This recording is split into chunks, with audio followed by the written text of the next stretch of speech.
Gandhinagar local crime બ્રાન્ચે Infocity police સ્ટેશનમાં દાખલ થયેલ ટુ વ્હીલર વાહન ચોરીના ગુનાને ગણતરી દિવસોમાં તે ઉકેલી કાઢ્યો.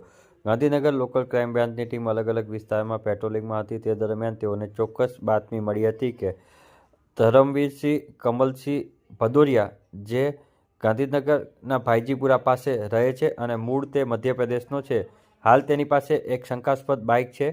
તે કુડાસનથી ભાઈજીપુરા તરફ જતા સર્વિસ રોડ ઉપર હંસરાજ ગ્રાઉન્ડની પાસે છે ત્યારે ત્યાં આગળથી તેને પકડી પાડવામાં આવ્યો હતો. બાઇકના કાગળો તેમજ તેને પૂછપરછ કરતા તેને સંતોષકારક જવાબ ના આપતા આ કાળા કલરનું અને લાલ વાદળી પટ્ટાવાળું હોન્ડા કંપનીનું સ્પ્લેન્ડર બાઇક નંબર GJ18DE 1738 મળી આવેલ, જે બાબતે ખાતરી કરતા ઇન્ફોસિટી પોલીસ સ્ટેશનમાં ચોરીનો ગુનો નોંધાયેલ હોવાનું પણ જાણવા મળેલ, જે બાઇક કબજે કરી કાયદેસરની કાર્યવાહી હાથ ધરવામાં આવી છે.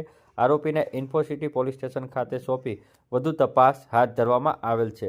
આરોપી પાસેથી એક વિવો કંપનીનો મોબાઈલ તેમજ કુલ 48,000નો મુદ્દામાલ પણ કબજે કરવામાં આવ્યો છે. હાલ ઇન્ફોસિટી પોલીસ વધુ તપાસ હાથ ધરી રહી છે, જેની માહિતી ગાંધીનગર લોકલ ક્રાઇમ બ્રાન્ચે 7 જાન્યુઆરીના સાંજે 5 વાગે આપી હતી.